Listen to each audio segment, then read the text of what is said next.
नमस्कार। October and से हम देख रहे हैं कि इंडिया का स्टॉक मार्केट लगातार नीचे गिरता चला जा रहा है। निफ्टी 50 इंडेक्स अपने हाईएस्ट पॉइंट से लगभग 10 से 12% नीचे है। इसके पीछे के रीजन से फॉरेन इंस्टीट्यूशनल इन्वेस्टर्स यानी एफआईआईज, ये इन्वेस्टर लगातार अपना पैसा इंडियन स्टॉक मार्केट से बाहर निकाल रहे हैं। लास्ट 2 महीनों में यानी अक्टूबर और नवंबर में उन्होंने लगभग 1 लाख करोड़ से भी ज्यादा पैसा इंडियन स्टॉक मार्केट से बाहर निकाला है। तो आज के वीडियो में देखते हैं इनके पीछे क्या रीजन है। पिछले कुछ समय से चाइना इकोनॉमिक स्लो डाउन को फेस कर रहा था। ये मेजरली उनके रियल एस्टेट बबल की वजह से हो रहा था। लेकिन सितंबर में चाइना ने एक स्टिमुलस पैकेज डिक्लेयर किया, जिसमें उन्होंने मॉर्गेज रेट्स को रिड्यूस किया है, जिसके वजह से प्रॉपर्टीज़ को खरीदना आसान होगा क्योंकि लो इंटरेस्ट रेट पे लोन मिल जाएंगे। इसी के साथ उन्होंने होम अप्लायंस पे सब्सिडी भी डिक्लेयर की है। इस रेट कट के वजह से बाकी जगहों पे भी कंजम्पशन बढ़ने के आसार है, जिसके वजह से चाइना की ग्रोथ हो सकती है। इसलिए बाकी सारे इन्वेस्टर चाइना को प्रेफर कर रहे हैं और बाकी मार्केट से पैसा निकाल के चाइना में इन्वेस्ट कर रहे हैं। फिलहाल अमेरिका के इलेक्शन का माहौल चल रहा है। अमेरिका एक बड़ी इकोनॉमी है जिनके डिसीजन का असर बाकी सारे इकोनॉमीज पे भी होता है।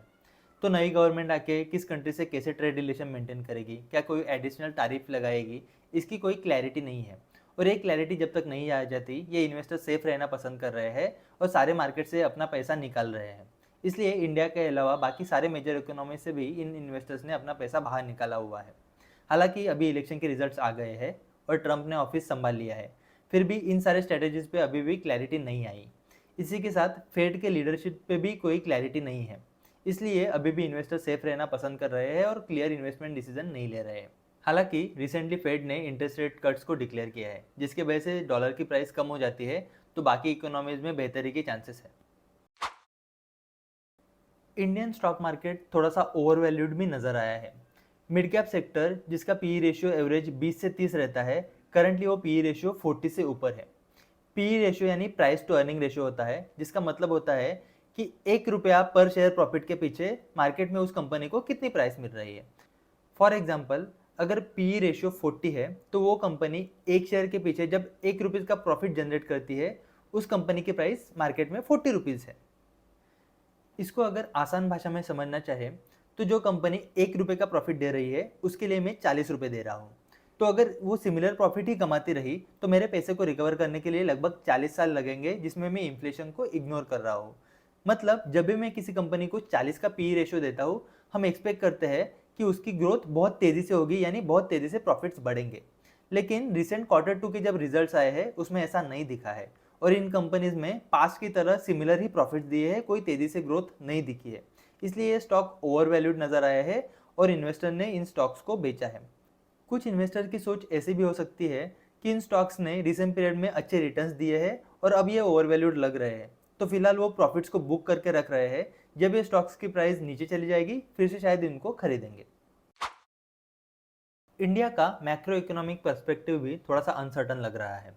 रिसेंट पीरियड में हमने ग्रो किया क्योंकि गवर्नमेंट ने इंफ्रास्ट्रक्चर पे इन्वेस्टमेंट की।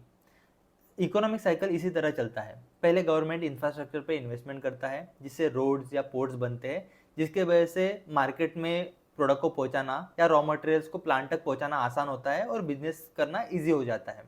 इसका बाद वाला फेज ये होता है कि प्राइवेट प्लेयर्स अपना एक्सपांशन करें, यानी नए नए प्लांट्स बनाएं और फॉरेन प्लेयर्स भी आके इंडिया में अपने प्लांट्स बनाएं और प्रोडक्शन स्टार्ट करें। लेकिन ये सेकंड फेज होता हुआ नज़र नहीं आ रहा। रिसेंटली गवर्नमेंट ने मिडिल क्लास का बर्डन कम करने के लिए डायरेक्ट टैक्स बिल लाने की बात छेड़ी है। इस बिल में वो टैक्स को सिंप्लीफाई करने की बात कर रहे हैं। इसमें यह संभावना है कि long term capital gain tax, जो टैक्स आप शेयर मार्केट या किसी भी इन्वेस्टमेंट पे गेन पे करते हो, वो भी सिमिलर होगा आपके इनकम ब्रैकेट के टैक्स पे। यानी अगर आप 30% इनकम ब्रैकेट में फॉल करते हो तो आपको long term capital gain tax भी 30% भरना पड़ेगा, जो अभी लगभग 12% के अराउंड है। ये टैक्स में बहुत ज़्यादा बढ़ोतरी है, जिससे इन्वेस्टर को बहुत ज़्यादा नुकसान हो सकता है और उनके प्रॉफिट बहुत ज़्यादा हिट हो सकते हैं। इसलिए इन्वेस्टर जब तक इस बिल पे क्लैरिटी नहीं आती, तब तक मार्केट से दूर रहना पसंद करेंगे। रिसेंट पीरियड में रुपए के वैल्यू में भारी गिरावट हुई है। हमें ये समझना होगा कि रुपए की वैल्यू और long term capital gain tax बहुत ही ज़्यादा इंपैक्ट करते हैं इन्वेस्टर को जो प्रॉफिट हो रहा है उस पर। एक एग्जांपल अगर हम देखें, अगर कोई फॉरेन इन्वेस्टर इंडिया में $100 इन्वेस्ट करता है, जब डॉलर की प्राइस 80 रुपये आती, तो उसके 8,000 रुपीज़ इन्वेस्ट हो जाएंगे। एक साल बाद अगर उसको 11% प्रॉफिट मिलता है तो उसकी इन्वेस्टमेंट वैल्यू 8,880 रुपया बन जाएगी। उस पर अगर हम 10% टैक्स पकड़े तो 88 रुपीज़ का टैक्स कटेगा। उसको हम 80 रुपीज़ मान लेते हैं तो उसके पास बचेंगे 8,800 रुपये। लेकिन वो ये इन्वेस्टमेंट को एक्चुअली जब लिक्विडेट करेगा तब अगर डॉलर की प्राइस 85 रुपीज़ हो गई तो उसको इस 8,800 रुपये के सिर्फ 104 डॉलर्स मिलेंगे। तो जबकि उसको स्टॉक मार्केट में 10% फ़ायदा हुआ था, उसका एक्चुअल प्रॉफिट सिर्फ 4% है।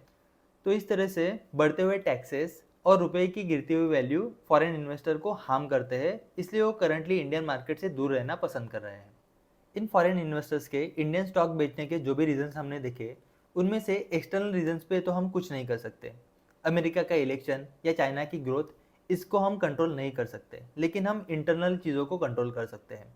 हमें प्राइवेट इन्वेस्टमेंट को कंट्रोल करना होगा। इसमें अड़चन यह है कि हमने इंफ्रास्ट्रक्चर तो ग्रो किया है, लेकिन इंडिया में बिजनेस करना आसान नहीं है, तो हमें ईज ऑफ डूइंग बिजनेस पे काम करना होगा। इसी के साथ स्मॉल और मीडियम सेक्टर के कंपनीज को बूस्ट करने के लिए हमको पॉलिसीज को लाना होगा और उनके ग्रोथ पे फोकस करना होगा। वीडियो को पूरा देखने के लिए धन्यवाद। आपका फीडबैक कमेंट सेक्शन में ज़रूर दें और इस वीडियो को लाइक और शेयर करें और सब्सक्राइब करें हमारे चैनल आर्थिक यांत्रिक को। Thank you.